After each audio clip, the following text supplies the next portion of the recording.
दीपक।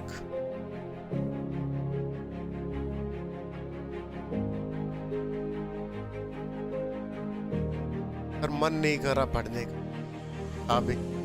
किताबें छोड़ने से अपनी हार का जो जश्न मनाएंगे, आपकी हार का, उनके बारे में जरूर सोच लेना। आपके आसपास सारे लोग चाहते होंगे, सारे तो नहीं चाहते होंगे, 10-20% तो लोग ऐसे होते ही हैं, लेकिन पॉजिटिव बहुत है। ऐसा नहीं कि दुनिया में पॉजिटिविटी नहीं है। अपने आसपास जो भी आपको लगता है कि मेरी हार से खुश होगा, उनकी आंखों में एक चमक देख लेना कि आप किताबें छोड़ोगे या कोई भी भर्ती बार बार कैंसिल होती या कुछ भी होता हो जिंदगी में, बस किताबें नहीं छोड़ना। बारिश के मौसम में बार बार फसलें खराब हो जाती हैं, लेकिन हमारे ताऊ चाचा या हमारे जो किसान होता है वो खेती करना नहीं छोड़ता। तो जिंदगी में ऐसा ही हमेशा अपने आप को मोटिवेट रखना। जब वो लोग, उनको शिक्षा का ज्ञान नहीं है लेकिन उनके पास सिद्धांत होते हैं, और यही बात आपको जिंदगी में याद रखना है कि हमारे सिद्धांत हमसे बड़े हों, और हमारे सिद्धांत यही बोलते हैं कि हम 1 नहीं 2 महीने नहीं, 1 साल नहीं 2 साल लगे रहेंगे, डटे रहेंगे, लेकिन जॉब लेके मरेंगे। हमें ये नहीं सोचना है कि सर किताबें, सर मन नहीं कर रहा, पेपर कैंसिल हो रहे हैं सर बार बार, सर ये हो रहा है, सर ये भर्ती नहीं आ रही, सर ये कुछ भी हो, पेपर तो लेंगे, आज नहीं तो कल, कल नहीं तो परसों, लेना ही होगा, कहाँ जाएंगे। तो किताबें छोड़ने से पहले अपने पास एक दिमाग में एक रिव्यू लेके आना, अगर मैंने किताबें छोड़ दी, आफ्टर 1 ईयर में कहाँ पर होगा। 1 साल के बाद क्या मैं दिहाड़ी मजदूरी करता मिलूंगा, क्या मैं किसी दुकान पे एक एज ए असिस्टेंट बॉय का काम करूंगा, या मैं फिर कोई काम धंधा शुरू करूंगा। बस किताबें छोड़ने से पहले ही रिव्यू ले लेना, क्या वो काम आसान है या पढ़ना आसान है, दोनों के बारे में कंपेयर करके अभी आपको बोलेंगे नहीं भाई किताबें उठा लेना।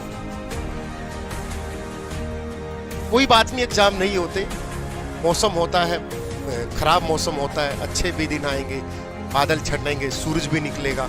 उसी तरह जिंदगी में पेपर भी होंगे, पेपरों का सीजन भी आएगा, लेकिन आपको हार नहीं माननी है किसी भी प्रकार की। नहीं सर बस हौसला टूट गया सर। सीजीएल की तैयारी करने वाले या यूपीएससी की तैयारी करने वाले, पीसीएस की तैयारी करने वाले 5-6 साल अपने आप को झोंकते हैं।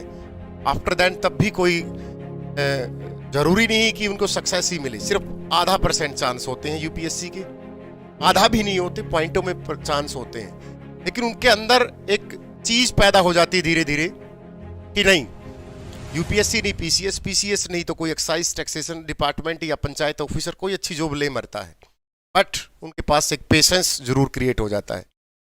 यूपीएससी की तैयारी करने वाले के पास और कुछ नहीं बचता, जॉब उसको मिले ना मिले किस्मत की भी बात होती है। कोई बोल दे कि भाई उसने बहुत मेहनत की थी, मेहनत के पीछे लक फैक्टर भी होता है, लेकिन उनके पास एक पेशेंस नाम का कीड़ा पैदा हो जाता है उनके अंदर, वो डटे रहते हैं।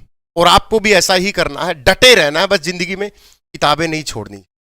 जैसे डॉक्टर भीमराव अम्बेडकर जी बोलते हैं कि शिक्षा शेरनी का दूध है, शिक्षा शेरनी का दूध है, और जिस दिन आपने दूध छोड़ दिया कैल्शियम की कमी हो जाएगी बॉडी में, समझ में आया, हड्डियां कमजोर हो जाएंगी। इसी तरीके से आपने अगर शिक्षा को छोड़ दिया तो हमारा जो न्यूरॉन है ब्रेन का, जहां पर कुछ भी हो सब डीएक्टिवेट हो जाए।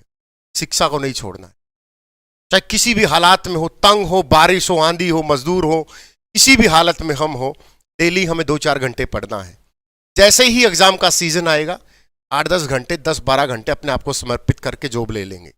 बस किताबें नहीं छोड़नी। जिंदगी में कुछ हो, चाहे सांसें आना बंद हो जाए, किताबें नहीं छोड़नी।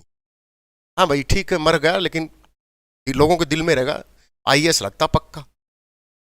बस सांस आए या ना आए, लेकिन दिमाग में किताबें जानी चाहिए। एनसीईआरटी पढ़ो, आपके टीचर पढ़ाएं, कुछ भी पढ़े कहीं से भी, बस किताबें नहीं छोड़नी है। सीटी हो, सीएजएल हो, यूपी पुलिस हो, यूपीएसआई हो, कुछ भी हो, बस किताबें नहीं छोड़। ठीक है अमित, चलो।